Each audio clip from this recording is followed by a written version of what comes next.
This holiday season, give yourself the gift of quick, easy, flavorful, and nutritious meals. Factor is America's #1 ready-to-eat meal delivery service, and they can help you eat well for breakfast, lunch, and dinner. Factor meals are chef-prepared, dietitian-approved, and delivered to your door, ready to eat. So you can save time and stay healthy while staying on top of all your holiday responsibilities.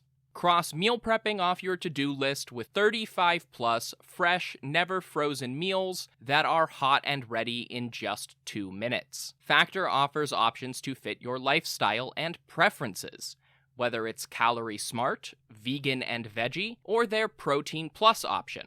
This December, get Factor and enjoy eating well without the hassle.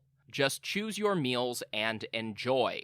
Head to factormeals.com/Persia50 and use code Persia50 to get 50% off. That's code Persia50 at factormeals.com/Persia50 to get 50% off.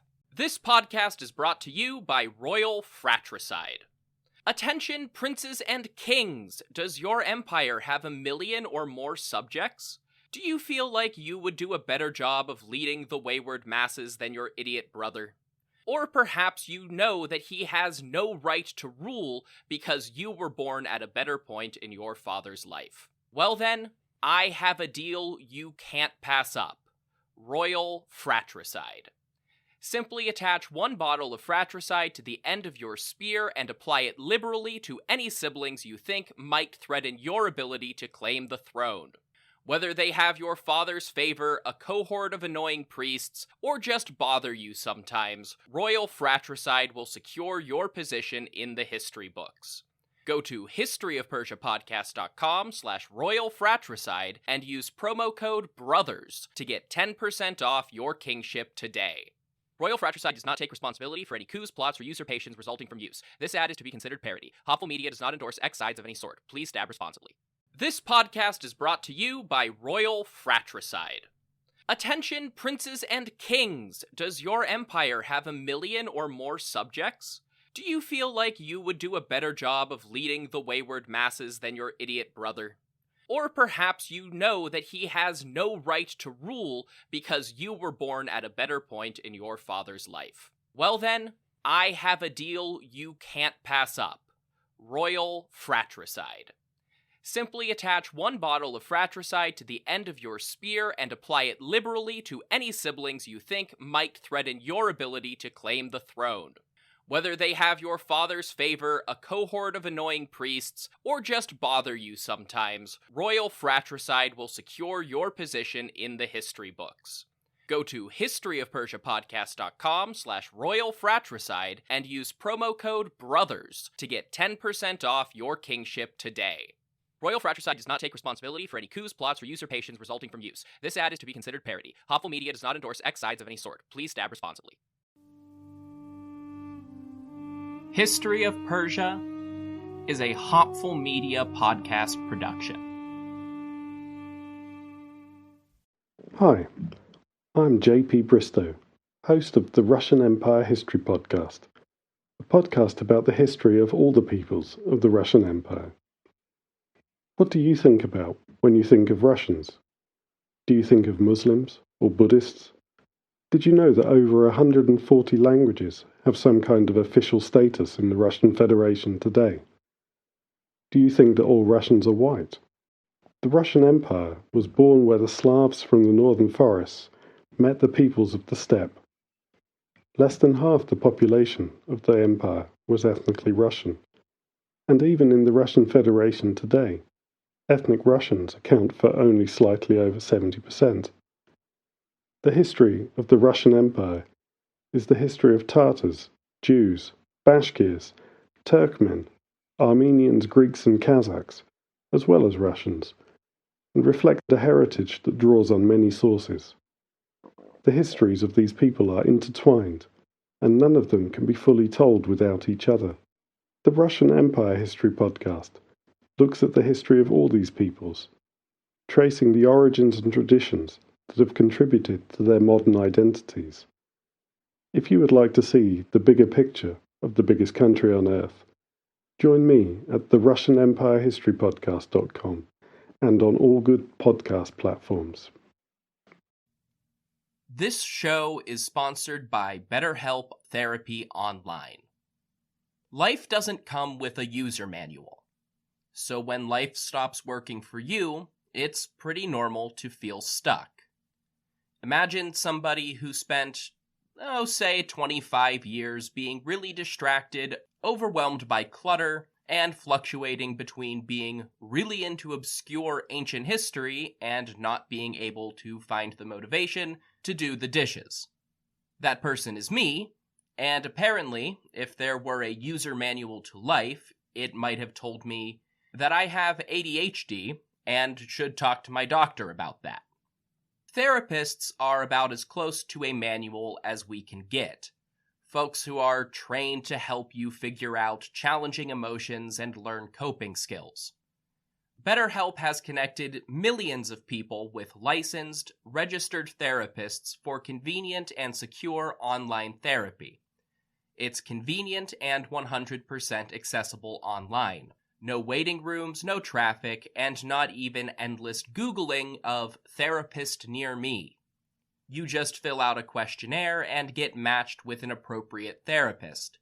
And if it doesn't click, BetterHelp makes it easy to switch providers. Everyone deserves to feel their best, so get unstuck with BetterHelp. Learn more and save 10% off your first month at betterhelp.com/Persia. That's BetterHelp, HELP.com/Persia.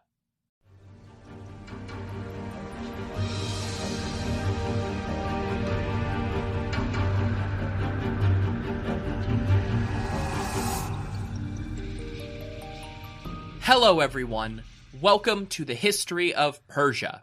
I'm Trevor Cully, and this is episode 62, Death in Quick Succession. Before we launch into the episode, I want to continue to remind people about my recent guest episodes on the Oldest Stories podcast. If you want to hear me talk about the Elamites, the people who ruled southern Iran long before the Persians in the Bronze Age, that's the place to do it. There was a sneak preview in the last episode in the feed, labeled Elamite Teaser, and you can find links to the podcast in the description down below. I also just want to throw in, at the very last minute before this goes public, that I did an appearance on the Ask Historians podcast with Ask Historians from Reddit. I'll also be putting links to that in the description from when I talked about the Cyrus cylinder, how it's important to Achaemenid history, which you've already heard about plenty on this podcast, but also how it's important to modern history, important to religious beliefs, and important to the history of modern Iran. Again, that's the Ask Historians podcasts, links in the description. But back to Persian history. The mid-460s BCE were a tumultuous few years in the history of Persia. In the northwest, on the coasts of Anatolia, the situation had finally stabilized in favor of Athens following the Battle of the Eurymedon, though the exact sequence of events is, of course, up for debate. But that was, frankly, a small sliver of the empire. Don't get me wrong, the loss of the Aegean fleet twice over, the loss of most of the Anatolian coast, and almost 30 years of pouring resources and treasure into the region were all important. I think too many modern Achaemenid historians of the last 30 years have downplayed that importance to make up for centuries of overemphasis. But they are right in that it was a regional frontier.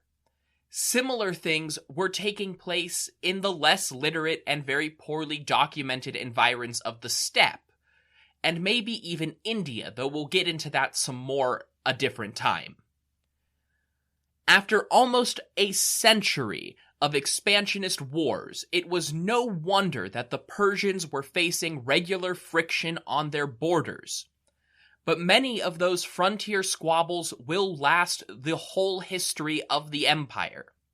Things that could shake the entire empire in a moment had to be much, much bigger. The last thing to really strike on that level, so far as we know from surviving sources, seems like Darius the Great's ascension to power. To review the thing that I come back to constantly, Cambyses was on campaign, Bardia usurped his brother's throne, sort of. Cambyses died. Darius assassinated Bardia and usurped the throne for himself. And then there was a huge civil war. Today's story doesn't have all of that. There aren't many things that do, but it does have the aftermath of a campaign, some usurpation, assassination, brother drama, and maybe even a little civil war. And just as a quick aside, I'm just going to forge ahead with most of the names here. If you want a more thorough introduction to Xerxes' family, you can get that in episode 58. Like any good story from Persian history, we're lacking for details and pulling from a short reference in all of our major Greek sources for this period to get any information at all. So any storytelling is ultimately a bit of a synthesis. But enough preamble. At this point, I'm just stalling so I don't have to do the deed. In 465 BC, Xerxes was back in the imperial heartland of Media, Parsa, Elam, and Babylonia, making his annual rotation through the main royal residences with the passing of the seasons.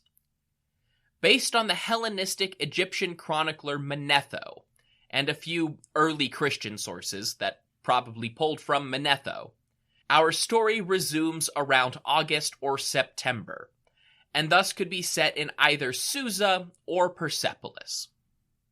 So there was Xerxes I, son of Darius, grandson of Hystaspes, and Achaemenid, a great king who had a complicated legacy for himself. He had built his own grand palace at Persepolis. He had not only failed to conquer Greece, but seen the Greeks conquer his lands. He had defeated the ancient powers of Egypt and Babylon as his father, grandfather, and uncle had before him. He had defeated the enemies in the east and enforced Ahura Mazda's will over the Diva worshippers. Aside from one noteworthy blunder in the west, Xerxes had accomplished great things for the Persian Empire, and he doubtlessly planned to do more. Maybe he was plotting a dramatic resurgence in Anatolia, or maybe making plans to make up for his western defeats with eastern or northern victories. It had been 15 years since Xerxes went to Greece himself, and in that time, some things had naturally changed at court. Mardonius was dead, and after the disasters with his half-brothers, the house of Gobryas was cut out of court affairs. Preparations in Anatolia and elsewhere had sent new nobles, both royal princes and not, out into the provinces. The western campaigns had taken their toll on the royal court as well. Royal family members had died in combat. Others had either changed roles or simply died as Darius's generation finally passed into history. Xerxes, though, came from a line of men who all died in advanced age. Even Cyrus, who died in battle, was nearly 60 years old. At most 56 himself, Xerxes may have felt like he had a decade or more left to solidify his legacy. On the other hand, Xerxes had lived a life of privilege and comfort, with near limitless access to every vice imaginable, something that ruined the health of more than one ancient monarch. And of course, as the absolute monarch of the world's greatest power, Xerxes' expectations may not have been a perfect reflection of his own reality. Several classical authors, namely Pompeius Trogus as retold by Justin, and the philosopher Aristotle seem to believe that Xerxes was declining in his final days on the throne. Aristotle, in particular, suggests that he may have been suffering from something like early-onset dementia and could forget important things quickly. However, this depiction is not universal, and in fact the opposite seems true in Diodorus's and Ctesias's more detailed versions of this same story. This is the problem with the classical authors and the death of Xerxes. We have 5 very short sources, and 2 of them, Aristotle and Plutarch, are just references within an unrelated text. It's very hard to tell how much similarities like this are due to ancient authors working from a common source, and how much was common across all lost sources. As usual, we work with what we have, and what we have is not always very good. One of the changes since the invasion of Greece was apparently a new captain of the royal guard. The Bivarapatish in Old Persian, Chiliarch in Greek, or just Commander of the 10,000 in English. This is usually the title for a commander of some kind of royal guard. In later accounts of the Greek wars, it's pretty clear that the King's Guard and Herodotus's Immortals are the same thing. During the Battle of Thermopylae, the commander of the Immortals was a Persian called Hydarnes, probably the son of Darius's co-conspirator of the same name. By this time, though, the commander of Xerxes' guard was Artabanus, identified as a Hyrcanian by Diodorus. That might be because Hydarnes had been made satrap of Armenia after the war, something we'll talk more about in the reign of Xerxes' grandson. As a brief aside, I should also note that this is a new Artabanus. Xerxes' uncle of the same name featured prominently as an advisor at the beginning of the Greek campaign, but that Artabanus was probably dead by 465. I'd love to have some way to keep track of all of the Artabani we're going to see in this podcast, but to be totally honest, we're just kind of stuck with that name for the rest of the show. As commander of the royal guard, Artabanus was also one of Xerxes' foremost advisors. To recap, he was the commander of the standing army in the Persian heartland and one of the most influential people at court. Absolutely no way that could ever go wrong. Hey, stop listening to the history of Rome. Of course, you can probably guess where this is going. What exactly happened next isn't too clear because this is the part where all of our sources have a different set of specific details.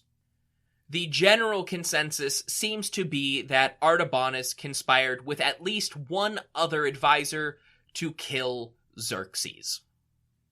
Ctesias, Diodorus, and Justin all agree that Artabanus partnered with an important eunuch court official. Of course, they all give different names. Ctesias says Aspametres, Diodorus says Mithridates, and Justin says Bacabasus.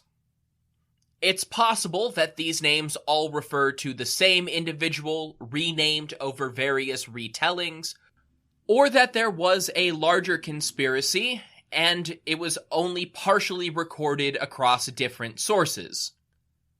Most of the sources implicate Artabanus' sons in the conspiracy as well, though only Justin places them at the scene of the crime. Justin also says there were 7 sons, while Ctesias says there were 3. Personally, I'm inclined to believe Ctesias, if only because an assassin and his 7 supporters seems just a bit too close to the story of Darius. Meanwhile, Ctesias adds an additional player, Megabyzus, the satrap of Assyria and former satrap of Babylon, who has come up a few times in recent episodes.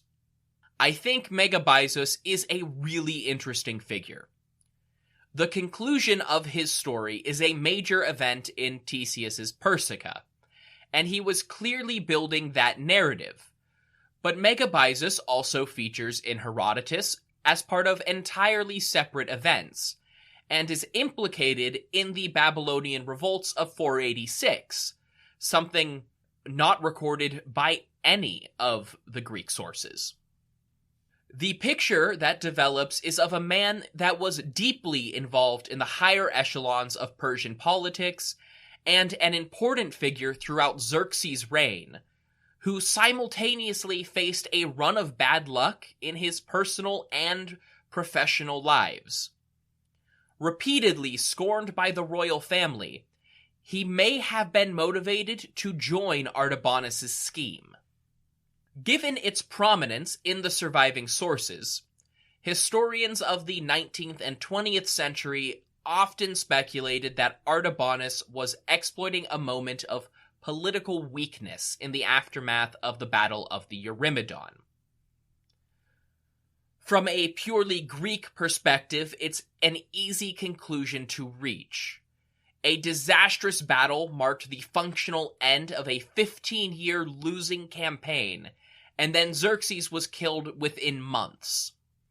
But we have to bear in mind that the little slice of territory along the Greek frontier may have been marked by failure, but the rest of the empire was prospering under Xerxes. The cause and effect relationship are not as obvious as they might seem. I personally think Eurymedon and the general failure to protect coastal territory may have been one contributing factor. But other things, like Megabyzus' disenfranchisement from the royal family, the taxes and labor required to expand Persepolis, and even slights against the Egyptian and Babylonian nobility 20 years earlier, could all have played into a negative reaction to Xerxes at the end of his life. And that's without the usual disclaimer of who even knows what was happening in the East this whole time. Artabanus, one of the eunuch advisors, and possibly some contingent of Artabanus' sons, entered the palace at night, or at least that's what the Greeks say. Given their position, it's entirely possible they just had to cross one of the inner courtyards from their own apartments into the royal bedchamber. They entered Xerxes' room and murdered him in his sleep. None of the Greeks specify an exact method. Xerxes, Cheshire Arsa, was about 56 years old, and had been the great king, the king of lands, the king of Persia, the pharaoh Hashayarusha, and the king of kings, Cheshire Nam, for 21 years. With that, phase 1 of this plan was complete. But now, they were a bunch of dicks standing around a dead king with a murder weapon in hand. Even if Artabanus was the commander of the king's guard, this was not going to look great. Fortunately for them, they had a scapegoat picked out in advance. Xerxes' eldest son, the crown prince Darius, was also staying in Susa, if not in the same palace, then in his own residence nearby. Unbeknownst to Darius, still asleep in his own bed, he was technically king, at least for a minute. Darius's younger brother, Artaxerxes, was also in the palace that night. Not even 25 years old yet, the Achaemenid age of majority, Artaxerxes was pegged as an easy tool to manipulate by the conspirators. Artabanus and co. rushed over to wake up Artaxerxes and informed him that his brother Darius had committed patricide in order to claim the throne for himself. Awoken in a panic with news that his father was dead, and surrounded by armed men offering their advice, Artaxerxes followed their counsel. Darius would pay for these crimes, and Artaxerxes would become king. Once again, the different versions of the story diverge briefly, but with mostly the same outcome. Justin says Darius too was killed in his sleep on Artaxerxes' command. Diodorus says that Artaxerxes and the royal guard killed Darius in a fight. Ctesias says that Darius was brought before Artaxerxes and executed as a captive. Long story short, Darius was dead and Xerxes' other sons were in charge of their own provinces, leaving Artaxerxes the only legitimate Achaemenid at the royal court. This is probably also a good time to point out Aristotle's version of the story. It's just a brief summary of events in his treatise on politics, but the famous philosopher says that Artabanus killed Darius first, and then was surprised that Xerxes was mad at him. He then killed Xerxes to avoid punishment. Obviously, as presented by Aristotle, this story doesn't make any sense at all. Why kill the crown prince? Why wouldn't Xerxes be mad? Probably best to just ignore Aristotle on this one, and really many other things. What followed these assassinations was 7 months that the Greek accounts just don't do justice. All of them make it sound like everything happened in a matter of days. That brings us back to Manetho, a chronicler writing in Ptolemaic Egypt 200 years later, who compiled... Happy New Year, everyone! If your New Year's resolution includes learning a new language, maybe because you want to connect with friends and family, or maybe to add a new and useful skill to your resume, then Rosetta Stone is for you. Rosetta Stone is the most trusted language learning program with more than 30 years of experience behind it. They offer 25 languages, including Spanish, German, Arabic, Persian, and Chinese, as well as a lifetime membership for you to buy now and get access to all of the lessons forever. Rosetta Stone has the best speech recognition technology of any language learning app out there to help you practice speaking and get feedback on your pronunciation. The focus of the program is on having real conversations, not just knowing a few translations. It's more effective and a more fun way to learn. So start the new year with a new skill. Don't put off learning that language. There's no better time than right now to get started. For a very limited time, History of Persia listeners can get Rosetta Stone's lifetime membership for 50% off. That's 50% off unlimited access to 25 language courses for the rest of your life. Redeem your 50% off at rosettastone.com/today. Compiled a chronology of every Egyptian king he could document.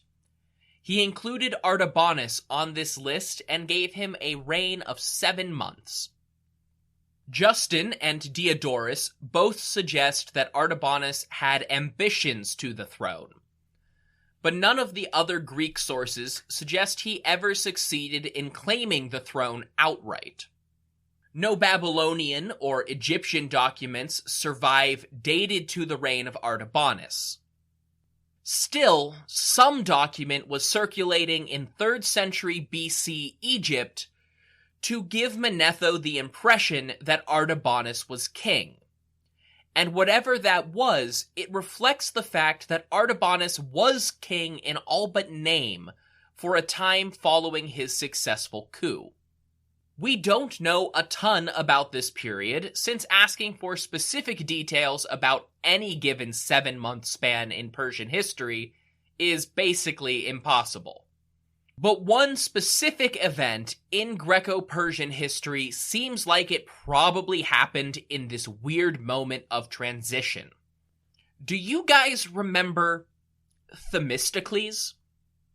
You know, the Athenian general who rose to power in the 480s as a demagogue, railing against the hoplite nobility in favor of the lower classes and a pressing need for a navy. The one who led the Hellenic League to victory at Salami, sparking the ultimate downward spiral for Persian naval power in the Aegean. That Themistocles. It's been a while since we heard from him. Last time we saw Themistocles, he'd been pushed out of his own naval command and replaced with the aristocratic leader Xanthippus in 479. To prepare for war, Athens had allowed its many exiles to return home, including Themistocles' most potent political rivals. As military priorities shifted from his homegrown navy to the largely aristocratic army, the aristocrats returned to prominence in 479, but that also made them the men in charge of the Delian League when it started taking shape after the Battle of Mycale. Athenian nobles like Xanthippus, Cimon, and Aristides were able to cement themselves as part of the new political order and hold power away from Themistocles. He tried to leverage his own accomplishments and previous popularity, but his attempts were in vain. In either 472 or 471, he was ostracized, chosen by popular vote in Athens for a 10-year exile, a practice that he had helped cement in Athenian politics 20 years earlier. Themistocles spent the next few years trying to evade the ever-increasing Athenian sphere of influence. First, he settled in Argos, which was about as close to a neutral power between Athens and Sparta as you could get at the time. But that wasn't good enough. The Spartans viewed Themistocles as a potential threat in any future war with Athens, and accused him of aiding Pausanias in his plot to help the Persians invade the Peloponnese. Remember, we're somewhere around 470 at this point, so Pausanias' treason was fresh in everyone's mind. The Spartans invoked the old Hellenic League agreements to have Themistocles put on trial for all of Greece, but in a trial held in Athens. Themistocles assessed that he would be found guilty no matter what, and fled to the island of Kerkyra before sailing around to Molossia on the northwestern side of Greece. This was as good as an admission of guilt to the Athenian leadership, which confiscated all of his property back in Athens. The Spartans then sent an envoy to Molossia, threatening a renewed Hellenic League invasion of their territory if they sheltered Themistocles. Wanting nothing to do with a Spartan-Athenian invasion, the Molossian king ordered Themistocles to flee again, but at least with provisions and money given to him by the Molossians this time. Now it's worth noting that both of our sources for this, Diodorus and Plutarch, vehemently believe that Themistocles was brought up on trumped-up charges to destroy his political career and was, in fact, totally innocent. Their agreement has colored the way historians talk about Themistocles for the last 2,000 years. To go against the grain a little bit, he did flee, which always looks guilty as hell even when you are proven innocent later. Back during Xerxes' invasion of Greece, Themistocles also made repeated overtures to the Persians throughout the campaign. His apologists have been making the claim that this was a cunning trap to lure the Persians into defeat for the last 2,500 years. I pointed out during the relevant episodes that modern historians also speculate that he was just hedging his bets, so that he would be in Xerxes' good graces if things went poorly for Athens. We also just don't really know what Themistocles was doing beyond Athenian politics during the time of Pausanias' defection to the Persian side. And what happened next certainly doesn't help his case. This is what brings us back to the court of Artabanus, whether Xerxes or Artaxerxes was actually sitting on the throne. After fleeing Molossia at the far-flung edge of the Greek world, Themistocles went to the one place where the great powers of southern Greece couldn't touch him: the Persian Empire. He landed in one of the Greek-held ports on the western side of Anatolia. He made contact with a friend living in Ionia who smuggled him out of Greek-controlled territory and away from any possible bounty hunters in a covered wagon. The same friend arranged for Themistocles to make contact with the great king. The thing is, it's not entirely clear, even to the ancient authors, who was king at the time. Plutarch gives a whole litany of his own sources and explains how they are split, saying Xerxes was king in some, and others saying it was Artaxerxes when Themistocles arrives. Plutarch tells a story that might help explain, too. Apparently, when Themistocles ultimately arrived in the Persian heartland, probably at Susa by this point, it was Artabanus, rather than the actual king, that met the Greek general at first. Plutarch portrays Artabanus as trying to dissuade Themistocles from meeting the king and explaining how the King of Kings doesn't just meet with anybody. Themistocles countered by offering to embrace whatever Persian traditions were needed in order to gain an audience. Thucydides adds that Themistocles provided a letter of introduction explaining his circumstances, and offering to serve Artaxerxes with no ill will for any past conflicts with Persia. The sense I get from the story of Themistocles meeting Artabanus and the confusion of Greek historians about who was king at the time is that Themistocles arrived in Asia just before Xerxes was murdered, and maybe reached out to Xerxes first only for his letters to be received by Artabanus after the old king's death. Plutarch was writing a biography of Themistocles, so he doesn't dwell on the Persian court politics very much. But at some point, either while Artabanus was alive or just after he died, Themistocles was given an audience with Artaxerxes, who quickly took a liking to the Greek newcomer. Themistocles was eager to join the court, but asked for 1 year to familiarize himself with Persian language and customs before taking an active role. Artaxerxes granted this request. No matter the exact timeline, Themistocles would have been a passive observer of the Persian court when Artabanus's coup came crumbling down. The resounding conclusion of all the Greek sources is that Artaxerxes was not as weak-willed as Artabanus expected, and the conspiracy supporting Artabanus was fracturing from the inside. According to Justin, the eunuch advisor Bacabasus wanted regime change, but opposed Artabanus's ambitions to become king himself, and therefore exposed the truth about Xerxes' death to Artaxerxes. Ctesias says that it was Megabyzus, the satrap of Assyria, who revealed the plot to Artaxerxes. Ctesias doesn't say why he did this, but the implication is that Megabyzus was somehow spurned by Artabanus, not out of any particular love for the Achaemenids. If we see this as a larger conspiracy that each Greek source was only partially aware of, then it's probable that the anti-Xerxes conspirators divided into pro-Achaemenid and anti-Achaemenid factions. Naturally, the individual accounts diverge again in explaining how exactly Artabanus died. According to Justin, Artaxerxes called for the royal guard to present themselves for inspection.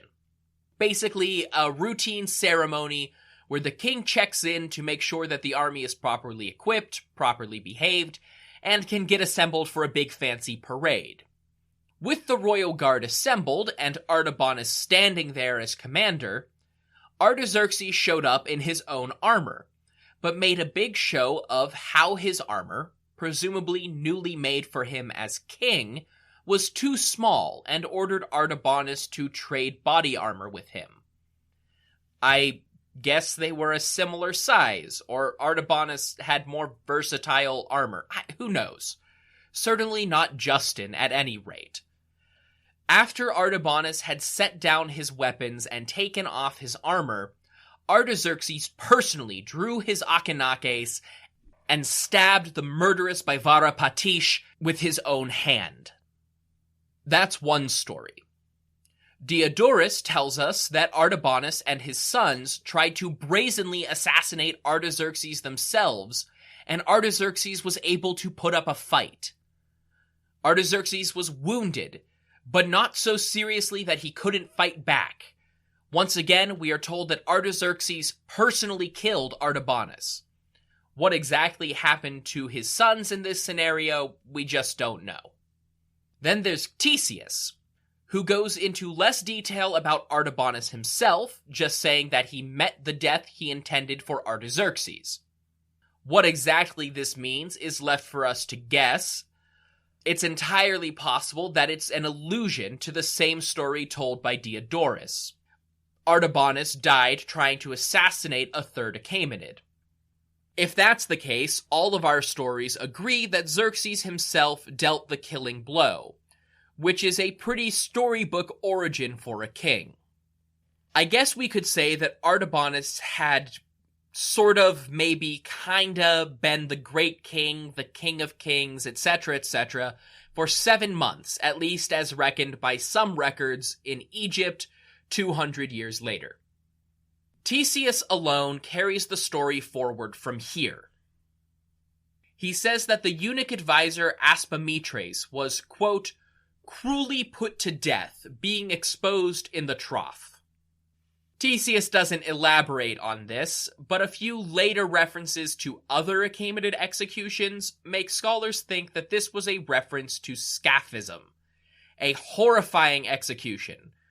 Weaker stomachs may want to skip the next few sentences. The victim is bound between 2 boats, slathered in milk and honey, and forced to eat to the point of bloating. They are then left floating in a river under the hot sun, to die of exposure, bugs, rats, and other vermins all over the course of days. Aspametres, if Theseus's story is correct, died a truly gruesome death. But the deaths of Artabanus and Aspametres were not the end of Artaxerxes' troubles. In probably the greatest sign that this conspiracy went deeper than just 2 or 3 nobles, a brief civil war broke out, either in Susiana or Babylon, depending on the exact movements of the seasonal court. Theseus is light on the details as usual, but given Artabanus' position at the head of the royal guard, it's easy to imagine the immortals splitting themselves into 2 camps. Artabanus' 3 surviving sons led a rebel army against Artaxerxes and the Achaemenid loyalists in a pitched battle. All 3 of the rebels' sons were killed in the fighting, and Megabyzus, who was commanding troops under Artaxerxes, was wounded. The royal family was supposedly distraught over his injuries, but Megabyzus was saved by the timely intervention of a Greek physician, Apollonides of Kos. Apollonides, like Democritus of Croton back in episode 40, was a Greek physician, a medical doctor, who had come to find work at the Persian court. After saving his life, Apollonides became part of Megabyzus' own household back in Assyria. At the time, the royal family, and of course Megabyzus, praised Apollonides for his skill. We will see that relationship sour in due course. But even then, Artaxerxes' troubles were not over. No sooner were the Artabanid rebels dead than word reached Artaxerxes that his brother, Hystaspes, was marching south from Bactria with an army. Hystaspes was the satrap of the most important eastern province, and the eldest surviving son of Xerxes. Evidently, he felt like his younger brother was usurping his right to the throne. God only knows what was going on in Bactria in the last 7 months, and why Hystaspes didn't march on the throne as soon as he heard that Xerxes and Darius were dead. Part of it is probably just that it was winter for most of Artabanus's time in power, and the journey from Bactria required hostile terrain under the best circumstances. There's also always the possibility that Artabanus delayed news to Bactria to prevent exactly this response, or that Hystaspes was dealing with some unknown threat from the Saka on the northern frontiers or rebels in the mountains. Both were regular problems. At this point, though, Artaxerxes decided that there was no going back, and marched his army out to meet his brother in battle. Their first battle was indecisive, but a second apparently took place in or near a desert, somewhere in central Iran. Winds blew up and sprayed sand in the direction of Hystaspes' army. Artaxerxes' forces took advantage of this brief distraction and brought the rebellion to an end. Hystaspes is never heard from again, and the general assumption is that he was either killed in battle or executed for treason. In fact, Bactria itself drops out of the historical record for almost a century after this, bringing an end to the age of rebellious Bactrian satraps that began with Bardia. With that, Artaxerxes finally got to collapse exhausted on his throne and rule in peace for a few years. His other brothers and half-brothers seemed to get the message. Megabyzus was allowed to return to Syria with Apollonides, and Themistocles' year-long Old Persian immersion program was wrapping up. It was time to get on with building projects, hoarding purple cloth, appointing new satraps, and enjoying the privileges of royalty. And because the swirling vortex of the Greek sources is inescapable, that brings us back to Themistocles. The former arch-nemesis of the Persian navy had learned Persian customs and language to quickly ingratiate himself with Artaxerxes' young court. For a few years, he became Artaxerxes' favorite Greek of the many exiles that had drifted east to Persia in the last few decades, and a regular hunting companion of the king, a very, very rare honor. Though he stayed at court for a few years, Themistocles was also made governor of Magnesia, a slightly inland Greek city on the Meander River, and the surrounding territory, which included several smaller Greek cities. In short, he was the latest in a litany of Greek exiles appointed to positions of power as a bulwark against Athens. Before long, though, Themistocles' friends in Athens managed to smuggle his wife and children out of the city, along with what remained of their movable wealth, and the heavily Medized Athenian moved to Magnesia himself. While there, he built statues of himself, patronized temples, and installed his children in positions of power. One of his daughters became an important priestess. Several others were married to other Greek exile governors in Artaxerxes' service. His sons took up political positions in his territory, one even becoming the independent governor of the city of Lampascus. Themistocles' family grew enormously wealthy from all the land under their control, and the only condition was that the aging Themistocles would provide his expertise if Artaxerxes ever had to go to war with the Greeks again. In concept, Themistocles seems to have shrugged this off. In his mind, he was still an Athenian, first and foremost. And besides, after the Battle of the Eurymedon, what further conflict could there be? Athens was increasingly busy with domestic concerns, and there were barely any cities left to peel away from Persian control. As a result, it was an unwelcome surprise in 460 BCE when Athens threw their support behind a rebel claimant to the thrones of Egypt. That's right, we've got a new king, and that means that Egypt is in rebellion. Again. But that will be the story for next time. Until then, if you want more information about this podcast, you can go to historyofpersiapodcast.com. There you'll find things like my bibliography, the Achaemenid family tree, and the support page for this podcast, where you can find various links to financially support this project. That includes things like one-time payments through Stripe, but also Patreon, where you can sign up for a monthly subscription to get access to things like bonus episodes, ad-free listening, and several other possible benefits at different tiers. You can find that online at patreon.com/historyofpersia as well. Of course, there are non-financial ways you can support the podcast, and I'll go so far as to say they're the best ones. Tell other people about the show. Tell people how much you love learning about the history of Persia. Tell people about the weird stories like a magical priest impersonating a king and being overthrown in a bloody civil war. You can direct them to find me online at History of Persia Podcast on Facebook and Instagram, or at History of Persia on Twitter. Until next time, thank you all so much for listening to The History of Persia.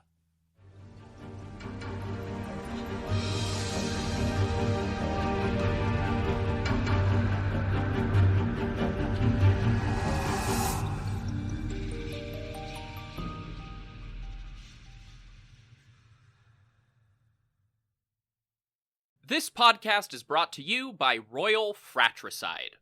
Attention, princes and kings! Does your empire have 1 million or more subjects? Do you feel like you would do a better job of leading the wayward masses than your idiot brother?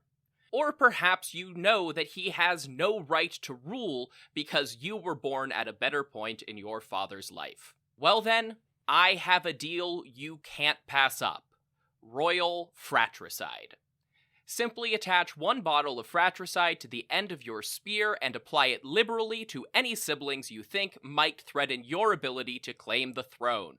Whether they have your father's favor, a cohort of annoying priests, or just bother you sometimes, Royal Fratricide will secure your position in the history books.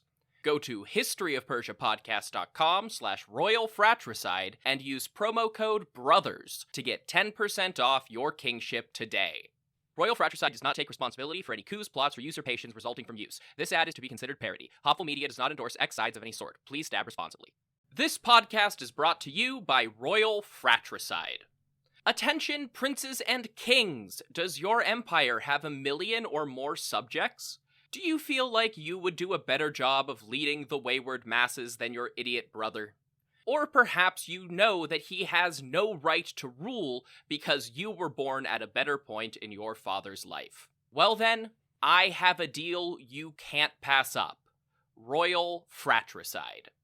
Simply attach 1 bottle of fratricide to the end of your spear and apply it liberally to any siblings you think might threaten your ability to claim the throne. Whether they have your father's favor, a cohort of annoying priests, or just bother you sometimes, Royal Fratricide will secure your position in the history books.